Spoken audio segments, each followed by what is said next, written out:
Get ready for tent cities full of illegal migrants. I think it's inevitable, and here's why.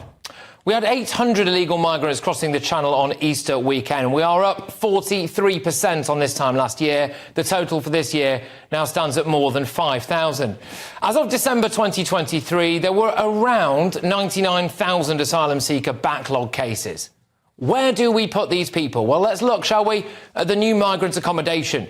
Some of these new large bases. The Wethersfield accommodation can house a maximum of 1,700. Well, if we had 800 this weekend, it's reasonable to expect that could be full by the end of the week. RAF Scampton, 800 people. That would have been filled this weekend as well. The Bibby Stockholm, 500 people. So that's been filled in less than a day. So those bases will be full. Now let's do migrant hotels. We've closed around 50 of the 400 or so migrant hotels. These people have been moved from one hotel to another or placed in social housing. So the migrant hotels are full. Social housing. As of January last year, there were 1.2 million households in England stuck on waiting lists for social housing. We have run out of social housing stock. When asylum seekers are granted asylum, they often have 28 days to leave a migrant hotel. They then very often go to the top of the social housing waiting list as they are at imminent risk of homelessness. So what stock there is will often go to them. But there isn't enough of it. In the decade to 2022, there was a total net loss of 165,000 social homes. Take the case of Milton Keynes, where the local council wanted to buy more flats to increase their social housing stock, but was outbid by the Home Office, so they could use those flats for asylum seekers, reportedly. So social housing is full. Where else do we put them? Student accommodation? Well, in Huddersfield, students were turfed out to make way for around 670 asylum seekers, but there obviously aren't enough student accommodation sites to do this, so they're full. Where's the other place for them? Well, private sector accommodation. In Chelmsford, luxury flats are being used despite 400 families living in squalid social housing with damp and mould. In Chertsey, in Surrey, one-bedroom flats going for £300,000 a pop look like they will be used for asylum seekers, but that is not sustainable. Councils and the Home Office cannot afford to buy posh luxury apartments and fill them with asylum seekers. So where does that leave us? Well, it leaves us with mass asylum seeker homelessness. There was reportedly a 223% increase in street homelessness for people leaving asylum accommodation between June and September 2023. So some started camping outside a town hall in Greater Manchester. Well, there is nowhere to put these people. What's Labour's plan, by the way? Where would you house people who come on small boats if Labour win the next election? Labour's policy is to not use the hotels by clearing the backlog. This backlog is costing... So you would use barges and military sites, which cost more than hotels? The Labour Party has said no, we would not use that. And for the same reason, the costs are ludicrous. The National Audit Office has said the costs are ludicrous. But you're not... I'm asking you, where are you going to house people? Because you're not going to be able to clear the backlog in a day or 2 days or 3 days, are you? Right, they don't have one. And today, Rishi Sunak is looking to criminalise people who are already homeless in Britain. That is a Tory Prime Minister that, it appears, would rather criminalise homeless Brits than house them, while bending over backwards to accommodate people who have broken into this country at record levels. But, as you have just seen, everywhere, obviously, is full. So get ready for tent cities of asylum seekers in a town or a city near you. Let's get the thoughts now of my panel tonight. We've got political commentator Suzanne Evans, journalist and broadcaster Benjamin Butterworth, and political editor of The Express, Sam Lister. Suzanne, where are we going to put these people? The uncomfortable truth, as far as I can see it, is that we are going to have tent cities of asylum seekers popping up around the UK. Well, I think you summed it up beautifully, Patrick, just the huge pressure that we're seeing now on accommodation, and that does seem to be the only answer. But I'm actually a little bit more worried than that, because I think this is all getting very sinister now. We know that we've had people who have been told that their properties are going to be compulsory purchased for asylum seekers. That pretty much tears up private property rights in this country. I was listening to the radio on the way here, and they were talking about a massive problem facing Britain, which was older people living in houses that were, quote, too big for them. Who's got a right to tell you your house is too big for you? You should be allowed to live where you darn well like. And the implication was very clear. These elderly people are taking houses that they shouldn't have. And I feel that's a worry, that there'll be some kind of move to get them out of those houses. We've also had the horrible scenario last week when Matthew Parris, writing in The Times, talked about how euthanasia wouldn't be a bad thing if it encouraged elderly people to hasten their own deaths. So what? We've got to pop our clogs, have we, forcibly, when we're 60, 70, 80, 90, perhaps earlier, if we're not productive people in society, as Matthew Parris said it. So I think the whole thing now is getting really, really sinister and scary. Okay. All right. Look, Benjamin, we've got people coming in record numbers, 43% up on this time last year. We're obviously not really deporting anyone, are we? The uncomfortable truth is that no one wants to talk about where on earth these people are going to live.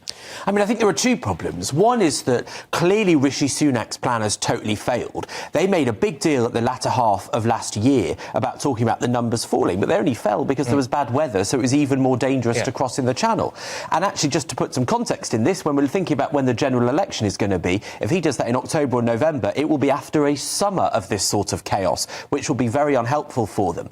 What I'd also say is that the average wait for someone to be processed in an asylum claim is 82 weeks, which is an incredible amount of time. It's double what it was 15 years ago. And so when you're looking at where you put these people that are applying for asylum, the fact is that if they dealt with the cases much quicker, then you wouldn't have the sheer numbers languishing. Yeah, but then with respect to, let's say we accepted the vast majority of those people, which we unquestionably will, they still have to live somewhere then. And that's another problem, isn't it? Because we just don't have accommodation for them. And that's what I'm saying is they're going to get given something like 28 days to move out of a hotel or a base or something, and then they are out there on the streets. And that's how we end up with these tent cities. But I would just point out that when you talk about the housing crisis, which we have at every level, you know, very well-paid young people and people that need council housing can't get properties. It's an absolute nightmare, let alone asylum seekers. There's about 40,000 of these people a year, and we're missing about 4 million homes. So it's in a very different proportion to what's being caused by people in small boats. Immigration, isn't it? 1.2 million people coming here. That's a city the size of Birmingham every other year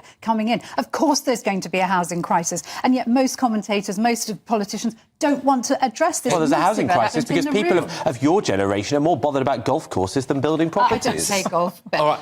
So, Sam, look, we are, I am calling it right now. We are going to end up with rows and rows of tents in a variety of different towns and cities that are full of asylum seekers who have, at the best case scenario, been granted asylum. Yeah, look, I mean, the 4 accommodation blocks you mentioned, one of them Scampton, there's huge pressures on that. That doesn't look like it's ever going to get off the ground. The hotels were paying £8 million a day. Obviously, we're trying to stop that.